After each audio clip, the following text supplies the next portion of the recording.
Estamos aqui com o professor Fernando Reinach.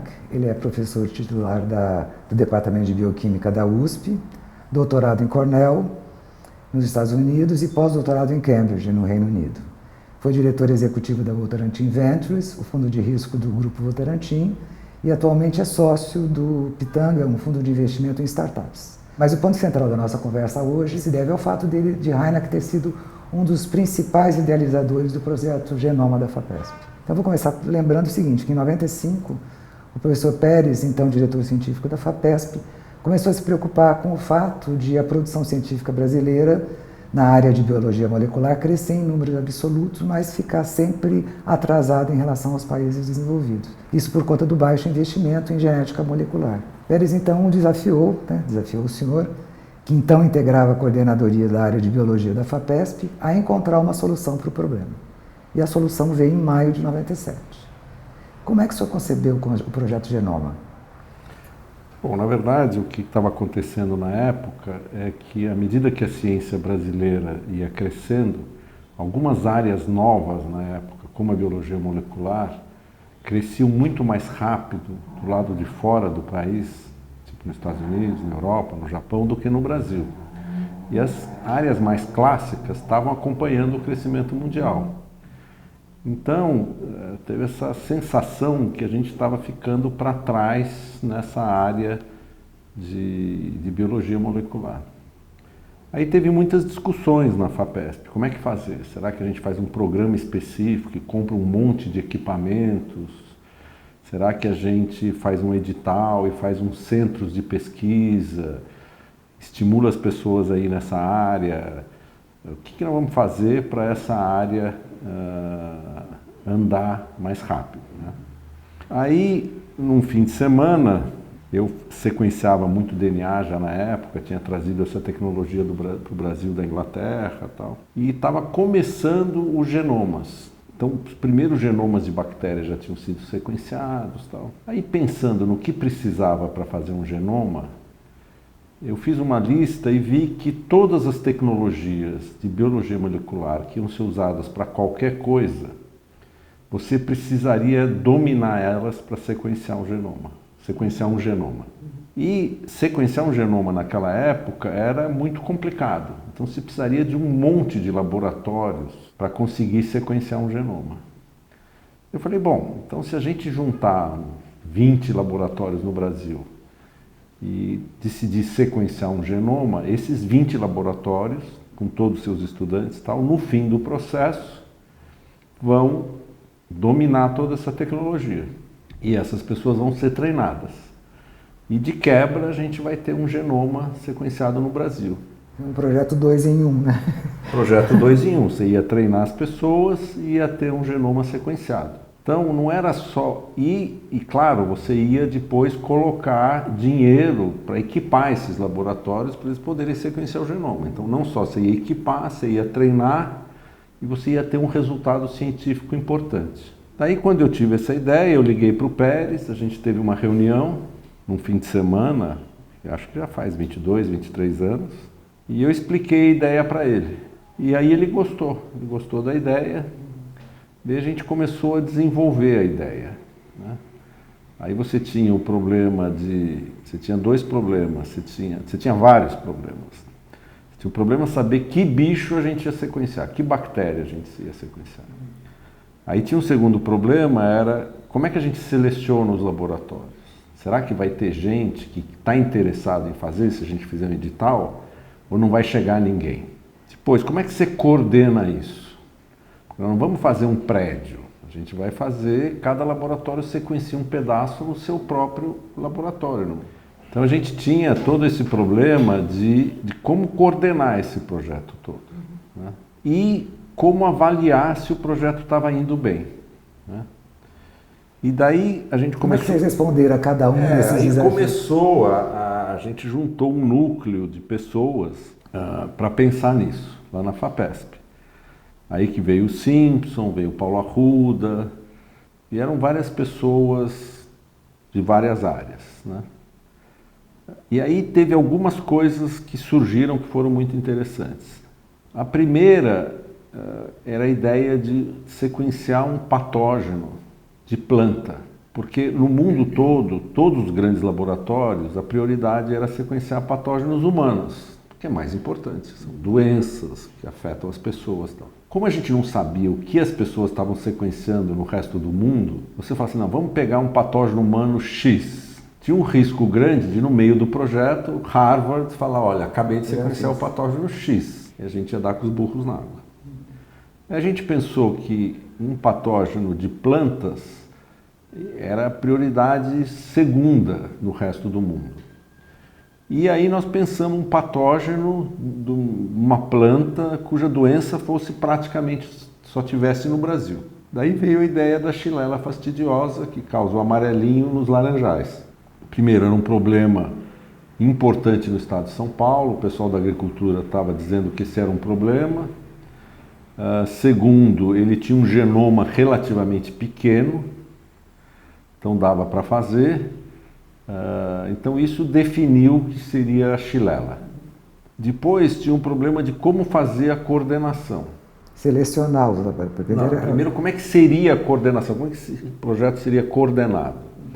Daí a gente pensou, não, vão ter 30 e tantos laboratórios que vão sequenciar. Aí vai ter um laboratório que vai produzir os grandes pedaços. Você tem um genoma enorme, você pega, divide ele em grandes pedaços e divide esses pedaços entre os laboratórios. Esse seria, isso aí no fim ficou com o Simpson, fazer isso aí. Depois você teria 2 ou 3 laboratórios que sabiam mais de sequenciamento, que iriam treinar os outros. O seu entre eles. O meu entre eles. E depois você tinha um grupo de bioinformatas que tinha que juntar todas as informações e ir montando o projeto. E por fim, a gente achou que era muito legal ter um comitê internacional que pudesse vir aqui e avaliar a cada 2, 3 meses como a coisa estava indo. Porque na época a gente sabia que ia custar muito caro, custou da ordem de 15 milhões de dólares. Existia o risco da coisa não andar bem, a FAPESP ficar insegura, então precisava de alguém que desse um aval que as coisas estavam indo bem. Ou se estivesse indo mal, como é que vamos resolver? E servisse também como laboratórios de referência que pudessem ajudar a gente nos problemas técnicos que fossem aparecendo mais difíceis, que meu laboratório, o laboratório do Jesus, por exemplo, não conseguiriam fazer, não conseguiriam ajudar as pessoas. E daí foi feito o edital, a gente escolheu o comitê, o Steering Committee, né, esse comitê de coordenação internacional, e fizemos um edital onde as pessoas podiam se inscrever ou para ser um dos laboratórios de sequenciamento, ou para ser essas coordenações diversas. E aí teve um número enorme de inscritos e aí a gente selecionou. O interessante foi o critério de seleção, porque o critério de seleção era assim, a gente não quer pessoa que saiba fazer, a gente quer gente que queira aprender. Não só que queira aprender, mas que consiga mostrar para a gente que caso ela aprenda, isso vai ter um impacto enorme no laboratório dela no futuro. Então, por exemplo, eu não queria um cara que fala, não, eu quero aprender. Porque eu quero aprender, o que você vai fazer depois? Depois eu vou escrever um romance. Então, seria uma espécie de um desperdício de dinheiro. E aí montamos essa estrutura toda e tinha uma outra coisa, né? Tinha uma espécie de um website central que o pessoal da bioinformática fez, onde automaticamente, todo fim de dia, as pessoas iam mandando as sequências para lá. E eles processavam durante a noite. E a gente montou um sistema onde as pessoas eram pagas pelo quanto elas sequenciassem. Produtividade. Produtividade. Então, é o seguinte, o cara tinha um adiantamento, porque ele foi escolhido, ele recebia os equipamentos e tal, mas ele tinha que produzir. Se ele não produzisse, ele não ia receber mais dinheiro e ia cair fora do projeto. No fim, ninguém caiu fora, mas o pessoal... E acabaram antes, inclusive, né, do que o acabaram antes. Teve laboratórios que foram mais produtivos, menos produtivos, teve laboratórios que foram mais difíceis de ensinar eles a usarem, outros não. Teve toda uma uma diversidade. E eles também tiveram que montar uma infraestrutura mínima de bioinformática em cada laboratório para coletar os dados e mandar para o laboratório central. E foi assim que o projeto começou. Quer dizer, ele foi inovador na forma como ele foi concebido, né,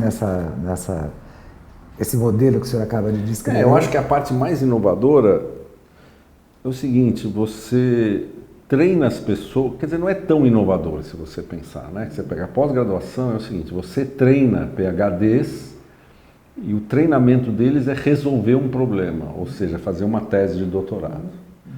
O conceito é mais ou menos parecido, só que você está treinando cientistas sêniores que se juntam e, para aprender, eles resolvem atacar um problema e resolver um problema, né?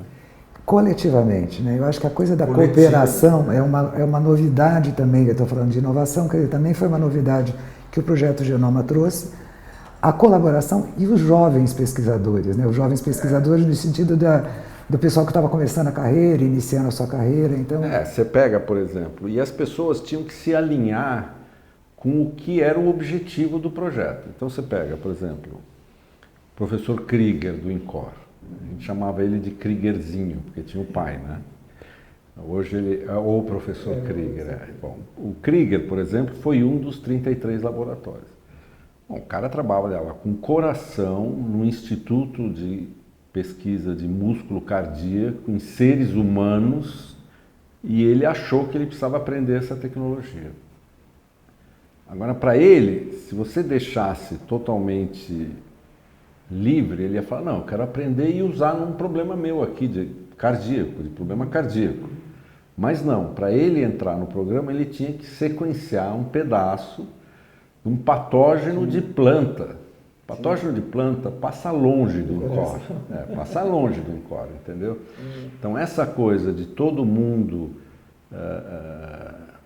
meio que abrir mão dos seus projetos ou colocar um projeto a mais junto, foi muito interessante, né? Outra coisa, um aspecto mais sociológico da ciência que ocorreu, é que por causa dessa estrutura inovadora de vamos todos juntos, vamos fazer juntos, vamos colaborar, tal, isso teve um apelo enorme entre os jovens. Você pega, eu era um dos mais velhos, tinha 40 e poucos anos. Então, a molecada na época, incluía o professor Krieger, a molecada na época tinha 30 e tantos anos. E todos ficaram muito entusiasmados. Quando eles foram falar com os chefes do departamento, o pessoal sênior dos seus respectivos institutos, vamos fazer, a maioria desse pessoal sênior falou: não, isso aí você vai perder o foco nas suas coisas, isso não tem nada a ver, tal. Então, o resultado, no final, é que o pessoal sênior, com pouquíssimas exceções, o pessoal sênior mesmo das universidades paulistas não se inscreveu. Eles ficaram de fora, assim, até maldade falar, mas alguns seguramente ficaram de fora torcendo para dar errado. Entendeu? Alguns não, queriam que desse certo e tal.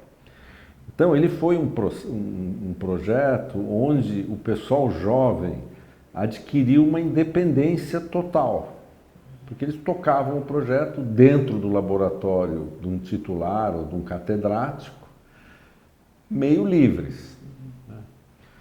Aí, quando a coisa deu certo, a gente publicou, foi um sucesso, tal, essas pessoas meio que esse projeto fez com que elas se tornassem independentes dos seus sêniores, que é uma coisa difícil na universidade. Porque, de repente, eles tinham um paper que era mais importante do que tudo que o chefe deles tinha produzido, entendeu? E isso criou uma... Capa da Nature, né? Capa da Nature. Isso criou uma sensação de empoderamento dessas pessoas, entendeu? Falou: não, eu sou capaz, olha como a gente faz. E esse aspecto não só ocorreu entre os jovens, mas ocorreu, eu acho, entre toda uma parte da ciência brasileira que falou: olha, a gente pode fazer, não tem problema. Qual o problema? Se a FAPESP pagar, a gente pode fazer projetos hipercompetitivos e a gente sai na frente do resto do mundo, não tem problema, dá para fazer. Porque a gente tem no Brasil uma espécie de complexo de patinho feio, né? Nós estamos aqui, não tem dinheiro, ai meu Deus, que porcaria, o governo, o Bolsonaro, não sei o quê. Então teve um aspecto de tornar as pessoas mais ousadas, né? E isso foi muito importante na época, eu acho que foi muito importante. Se vocês encontraram, quer dizer, quando você conta, lembra a história, ela vem, as coisas acontecem com uma certa fluidez. Teve algum grande obstáculo que vocês tiveram que teve vários obstáculos. Aqueles assim que não vai dar certo, não vão... Bom, primeiro teve um obstáculo científico que foi muito importante, que era o seguinte: a Xylella,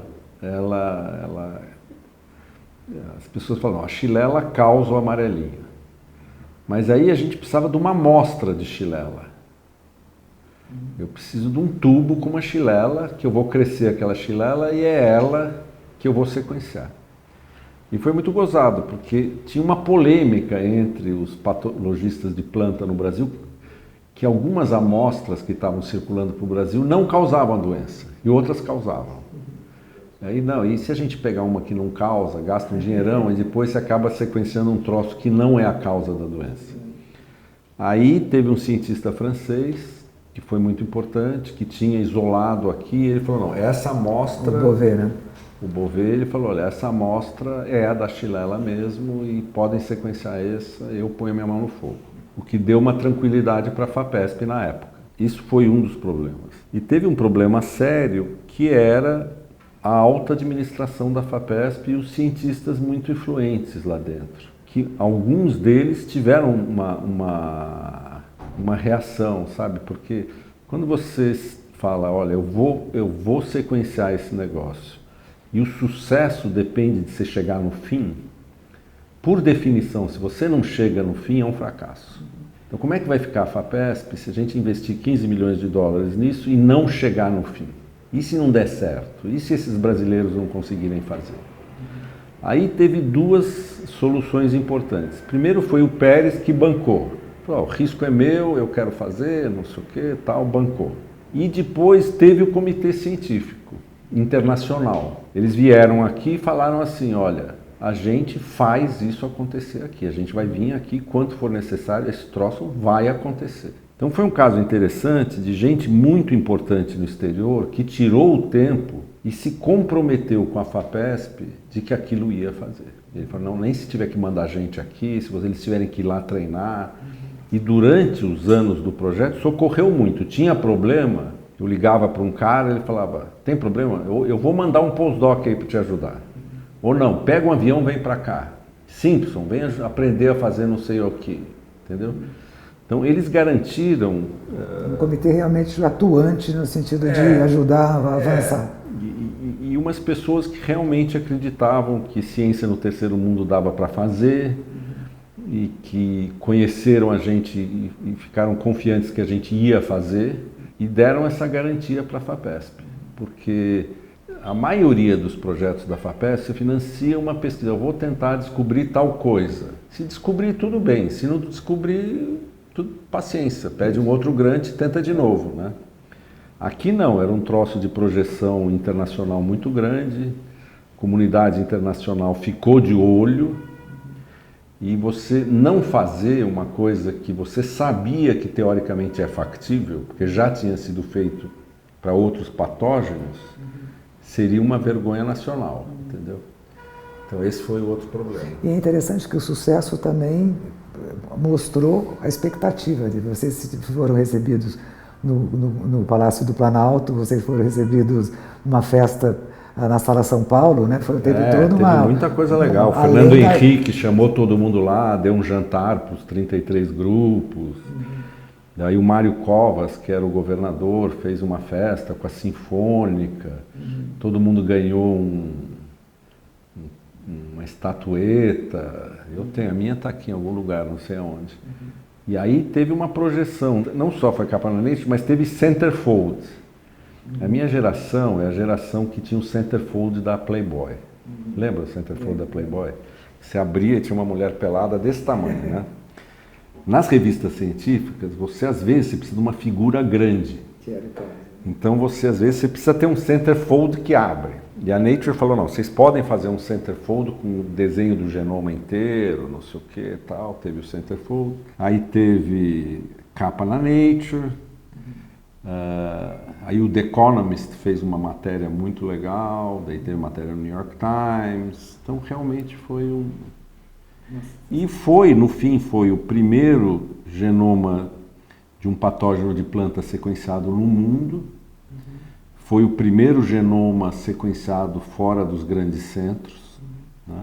E treinou todas as pessoas que a gente achava que devia treinar. E hoje eu vejo que você tem gente que foi na Chilela, que hoje é chefe de departamento e toca grandes projetos de biologia molecular.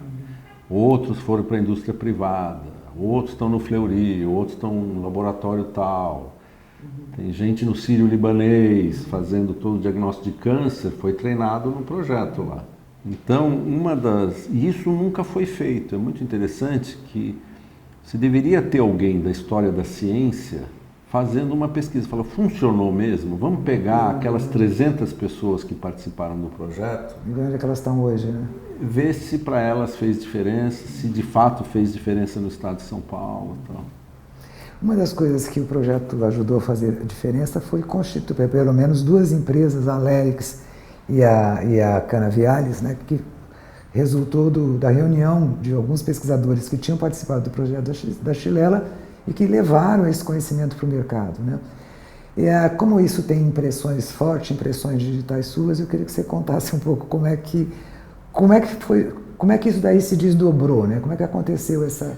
Teve um evento no dia que na época era assim, você publicava um paper na Nature e todos os dados originais que você tem, ou seja, tudo que você produziu, você tinha que colocar num repositório de dados, que é um arquivo de computador, no que hoje seria um Dropbox da vida, né?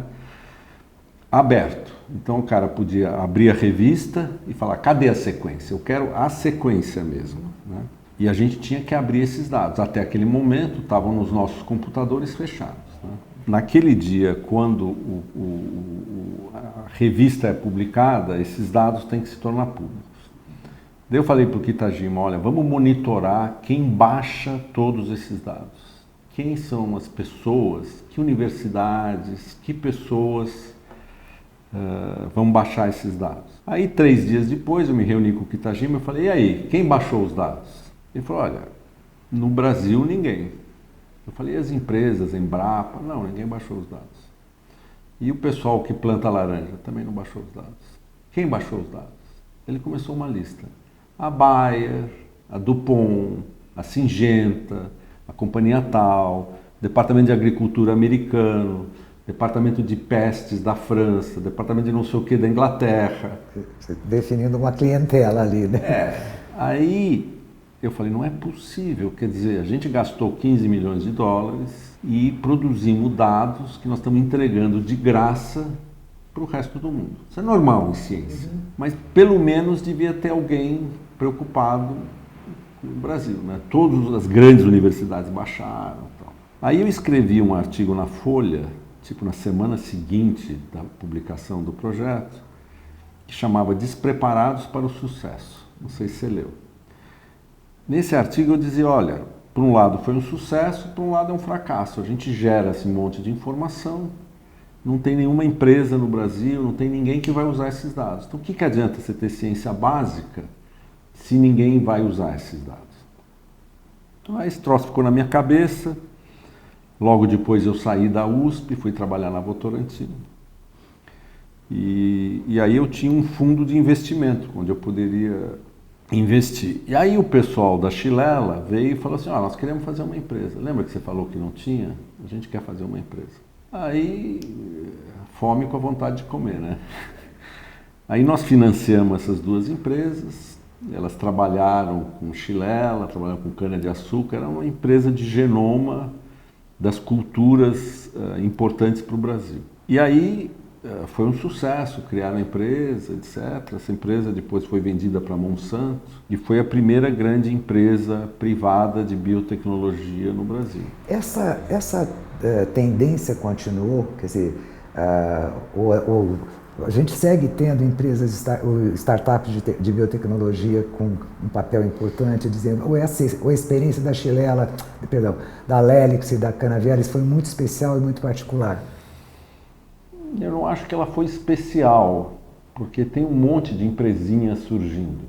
A FAPESP financia essas empresas também, tem fundos de capital de risco que estão começando a financiar, mas nunca foi feita uma coisa tão grande que depois foi vendida por tanto dinheiro.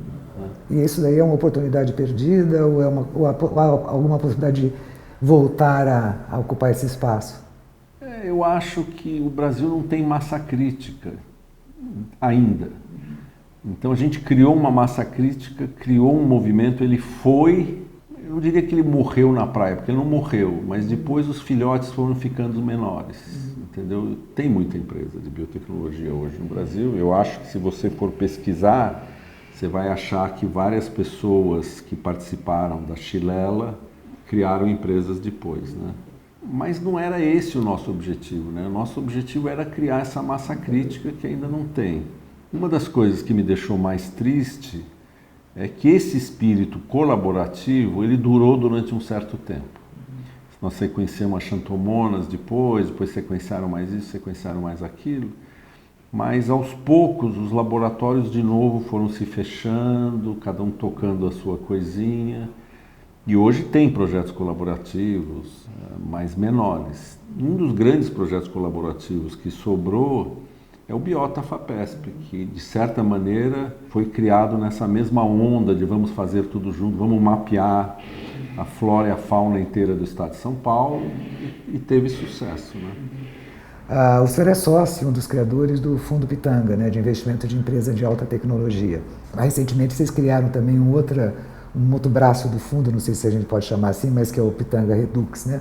Quantas empresas estão investidas? Como é que o senhor olha hoje para a situação dessas novas tecnologias sendo desenvolvidas por startups no Brasil? O Pitanga foi criado como com a Lélix, Canavieiras e outros investimentos que a gente fez na Votorantim deram muito certo, daí nós criamos o Pitanga, que é um número pequeno de investidores para fazer a mesma coisa que a gente fazia na Votorantim, investir em ciência mesmo. Esse Pitanga durou 10 anos, nós investimos em várias empresas, na verdade foram 3 principais investimentos. Um deu errado, que era uma empresa no Uruguai, o outro era uma empresa de automação industrial que deu muito certo, foi vendida para a Ambev. E uma terceira é uma empresa que desenhou um novo tipo de satélite para monitorar meio ambiente, essas coisas, que deu muito certo e que hoje já fez um IPO nos Estados Unidos, vale bastante. Nenhuma de biotecnologia? Nenhuma de biotecnologia. A gente não achou nenhum projeto interessante de biotecnologia, que foi uma das frustrações também. Então, na medida que você cria as empresas e vende as empresas, o Fundo Pitanga já acabou, basicamente. Foi criado, investiu, desinvestiu. Aí nós fizemos um segundo fundo, que é o Pitanga Redux, que é a mesma coisa do Pitanga, que está começando a investir agora. E ele investiu já numa empresa que é uma empresa que usa extratos de plantas da Amazônia para descobrir novos remédios. E é gozado porque é uma coisa que vem sendo tentada há muitos anos, várias pessoas já deram com os burros na água fazendo isso, mas a gente acha que dessa vez talvez dê certo. E o Redux está começando a investir. Como é que vocês prospectam? Como é que vocês fazem para prospectar os potenciais, empresas que potencialmente possam receber os recursos do fundo? Como é que vocês fazem essa prospecção? Basicamente, a gente faz uma certa propaganda boca em boca e na comunidade acadêmica a gente já ficou bem conhecido. E todo mundo que acha que tem uma ideia que pode virar uma empresa, vem falar com a gente. O Redux funciona aqui do lado, naquela outra porta ali.